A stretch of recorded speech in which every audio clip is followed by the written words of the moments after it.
Smo? Okej. Prav. Lepo pozdravljeni še enkrat. Hvala, ker ste prišli na kongres Levice, 4. redni kongres Levice.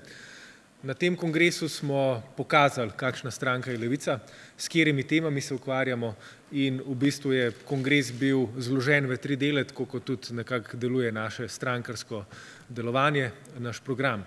Prvi del so ekonomsko-delavsko-socialne teme, rdeči del, drugi zeleni del so okoljske teme, tretji vijolični del pa je prihodnost v najširšem smislu. Kot je povedal Slavoj Žižek v videu, Levica je edina stranka prihodnosti v Sloveniji. Edina stranka prihodnosti v Sloveniji pa zato, ker smo stranka, ki se sprašuje o krizah, ki nas obdajajo in v katere se je naš svet zapletel v najširšem pomenu, od vprašanja neenakosti, kaj prinaša tehnologija, podnebnih sprememb, razkola med centrom in periferijo in tako dalje. In nismo stranka, ki bi se pustila vleči nekim tokovom zgodovine ali pa neki trenutnim razmerjem moči v svetu, pač pa smo stranka, ki poskuša te nevarnosti, ki so pred nami, razumeti in med črmi, ki so pred nami, začrtati našo prihodnost, kakršno si želimo. To je prihodnost, ki bo svobodna, demokratična, ekološka.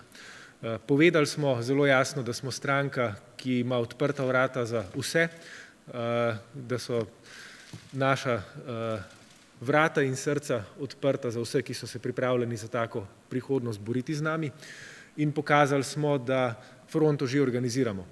Upam si reči, da nobena druga politična stranka v Sloveniji nima takšnega zaledja intelektualcev, okoljskih gibanj in pa borcev za delavske in človekove pravice, kot jih imamo v Levici, kar smo tudi v videih, kjer so nekateri od njih nastopili, pokazali.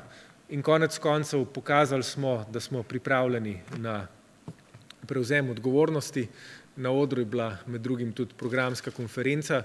To je del stranke, ki ni viden pred kamerami, ni viden v parlamentu, je pa to eden od najbolj živih delov stranke, kjer neprestano potekajo programske debate in ki delovanje stranke v programskem smislu tudi usmerja. Na tem mestu bi seveda še enkrat vse, ki jim je naše razmišljanje blizu, povabil, da se nam pridružijo. Ostalim pa mislim, da smo tudi zelo jasno povedali, da Levica ni, kar se jo poskuša pogosto slikati, nekakšna stranka proti gospodarstvu. Mi smo za tiste, ki ustvarjajo, pa ne bodo to delavci ali pa podjetniki. Tako da mislim, da smo danes nekako predstavili okvir našega delovanja, predvsem pa poslali sporočilo ostali politiki, da se naše težave s padcem vlade Janeza Janše, ki po včerajšnjem protestu, ki se ga je udeležilo kar 40 tisoč ljudi, in še drugem spodletelem poskusu, da bi zamenjali predsednika parlamenta, vse bolj približuje, ampak naše težave se s padcem te vlade ne bodo končale. Svet je zapleten v krize, ki so se več ali manj vanj naselile v preteklem desetletju, in treba se je začeti pogovarjati in resno ukvarjati s težavami, ki so okrog nas in ki trenutno zaradi bolj urgentnih težav izpadajo z agende. Ta vprašanja smo danes odprli, bomo pa slovenski politiki takoj po kongresu tudi vrgli 2 kosti.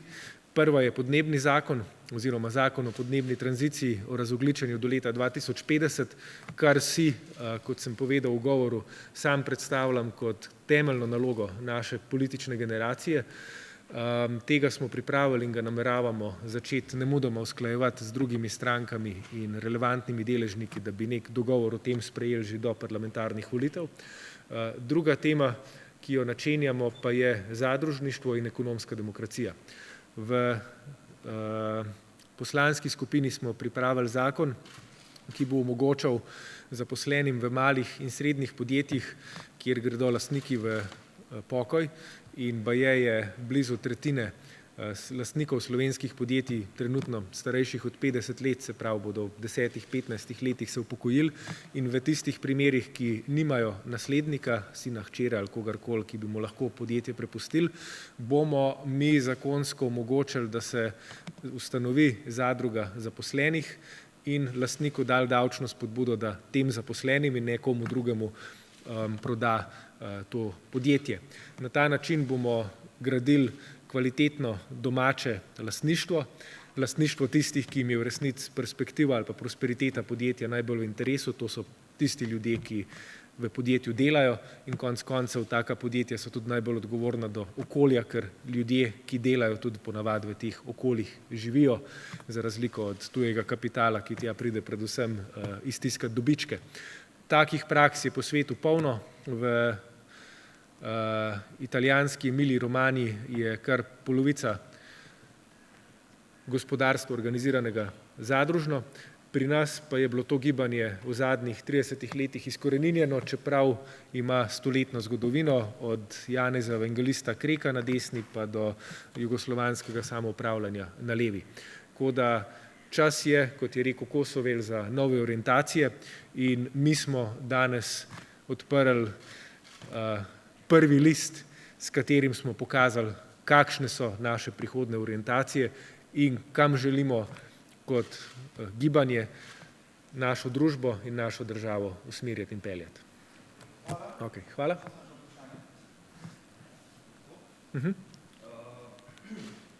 Omenjali ste knjigo Dušana Pluta, socializem ali gospodarstvo, pravite, izberimo prvo, dokler je še čas. Pa se je oglasil tudi predsednik vlade in je rekel, da gre za protiustavni program. Nismo socialistična tiranija parlamentarna republika. Glejte, mi smo zelo jasno povedali in to ne samo povedali, v našem vsakdanjem delovanju kažemo, da smo prvi branik demokracije v Sloveniji, da se upiramo vsakršnim kršitvam ustavnega reda in da smo tisti, ki želimo prostor izbire demokratičnih možnosti in te osnovne demokratičnega sentimenta, se pravi, da so ljudje tisti, ki lahko vplivajo na svojo lastno usodo, čim bolj širiti. To je naš program in to je program ekosocializma. Na drugi strani pa me preseneča, da predsednik vlade govori o tem, kdo je protiustaven. Nenazadnje smo ravno v sredo obravnavali ustavno obtožbo, ki je bila prva ustavna obtožba, ki jo je sredina ali levica v zadnjih 30 letih spisala proti kateremukoli predsedniku vlade. Njegov arhiv kršitev ustave in protiustavnega delovanja pa je preveč zajeten, da bi ga na tem mestu sploh načenjal. Ja, zgleda, da se nam naslednje leto obetajo torej zelene volitve, glede na to, da je že nekaj strank se prijavilo tudi tematiki, recimo Jure Vegar, Aleksandar Pivec tudi napoveduje, da bo šla v tej smeri, recimo gospod Čuš. Kaj to torej pomeni? Kako boste prepričali te zelene volivce, da bodo glasovali za vas, ne pa recimo za koga drugega? In ali to pomeni, da se boste v bodoče povezovali torej tudi s temi strankami, ki so sicer desno-sredinske protestne? Ja, kdo bo zelen ali kdo je zelen, bo pokazalo delovanje. Kar sem tudi sam opozarjal v svojem govoru, ni najpomembnejše, kaj politika govori, seveda to je pomembno, ampak še bolj pomembno pa je, kako deluje in v delovanju lahko vidimo, kdo je zelen in kdo se samo prodaja kot zelen.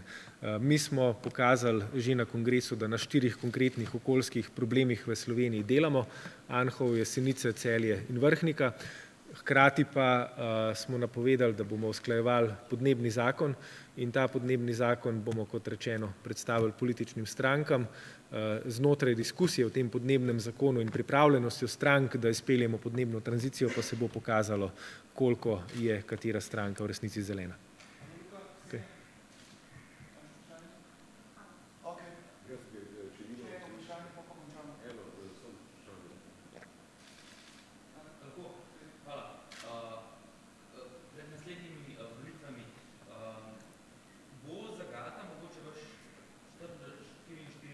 člen, da je lahko član na isto javno funkcijo izvoljen le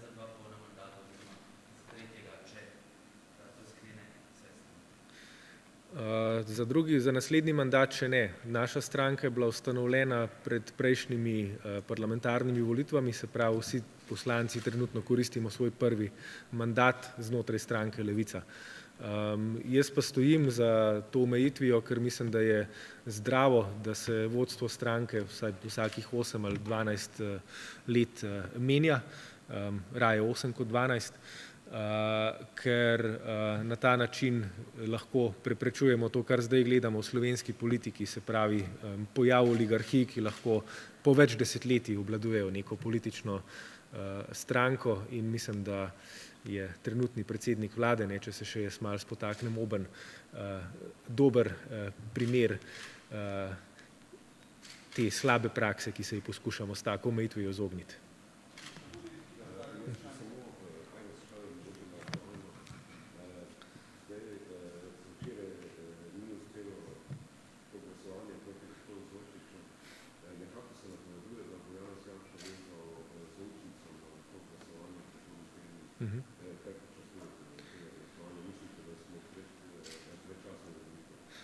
Bi bilo prav, da to naredi, in upam, da smo pred predčasnimi volitvami.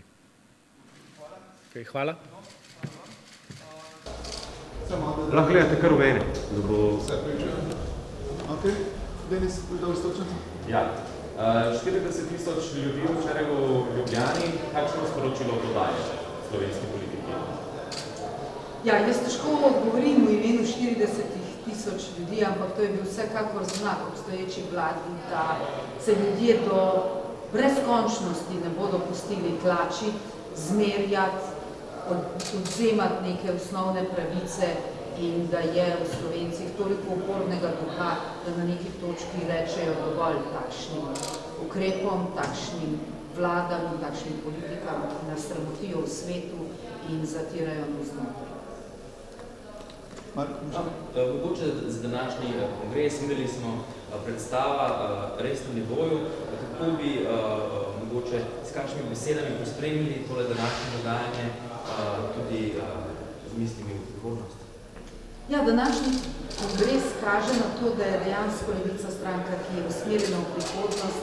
Videli smo glavnem nastope mladih ljudi, veliko optimističnih besed je izrečenih, kajti dejstvo je, da je Levica edina stranka, ki naslavlja okoljske, socialne in gospodarske probleme na popolnoma nov in inovativen način, kajti ne moremo se nadejati sprememb, če bomo hodili vedno po isti poti. Danes se tolikokrat srečujemo s tem, da je ogromno zelenih strank. Vemo, da Evropa tudi finančno podpira zelene politike.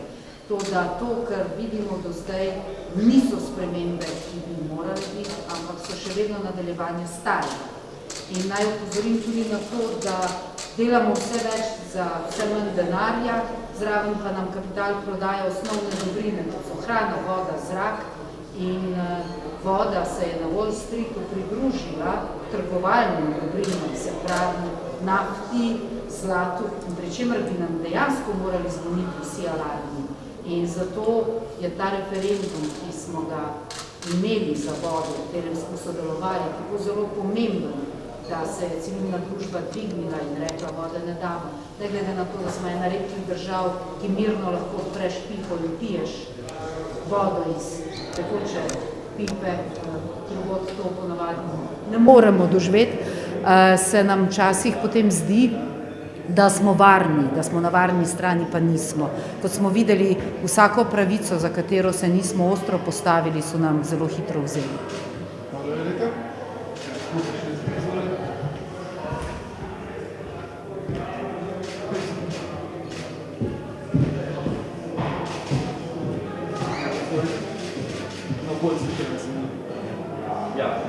Glede na to, da Levice v preteklih 7 letih nismo videli sedaj na ministrske liste v nobeni vladi, me zanima, ko toliko zagovarjate okolje, pa to zdaj upoštevajo to zeleno prihodnost, ali če pridete v parlament, koliko je pripravljeni prav vi prevzeti ministrstvo za okolje? Levica je že ves čas svojega delovanja zelo tesno sodeluje z okoljskimi organizacijami in strokovnimi okoljskimi združenji. Levica je pravzaprav tista stranka, na katero se okoljski akterji v Sloveniji obrnejo, kadar potrebujejo nek servis in zaslombo v parlamentu ali pa kadar želijo predstaviti svoj predlog.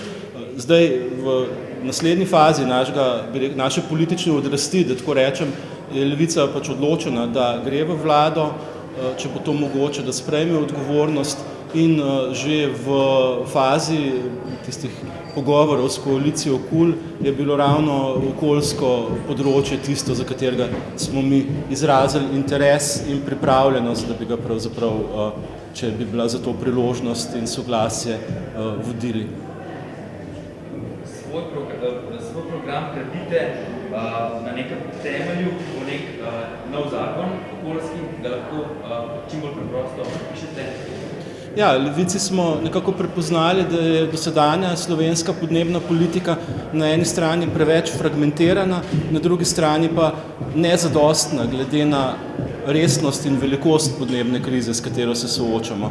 Zato mislimo, da bo pač podnebni zakon lahko v središču in zbral vsa slovenska prizadevanja države glede podnebne politike, pri čemer je najbolj pomembno to, da bi uzakonil tako imenovane ogljične proračune, kar pomeni, da bi morali v določenih obdobjih zmanjševanja izpustov postati pravzaprav zakonska norma. In bi na nek način državljani, okoljske organizacije imele tudi možnost, da državo ali pa vlado držijo pred pravno odgovornostjo, če ne bi zmanjševala izpustov. Poleg tega ta zakon, ta naš predlog zakona, ki je v pripravi, predvideva ustanovitev strokovnega sveta za podnebne spremembe, ki bi dejansko imel težo, vsaj tako veliko težo kot recimo fiskalni svet in ki bi dejansko, pač bi rekel, vse podnebne in ostale integralne politike bi na nek način morale iti skozi sito, bi rekel, podnebne presoje iz strani strokovnjakov, ne iz strani mogoče nekih drugih zainteresiranih skupin, ki imajo druge interese. Hvala lepa.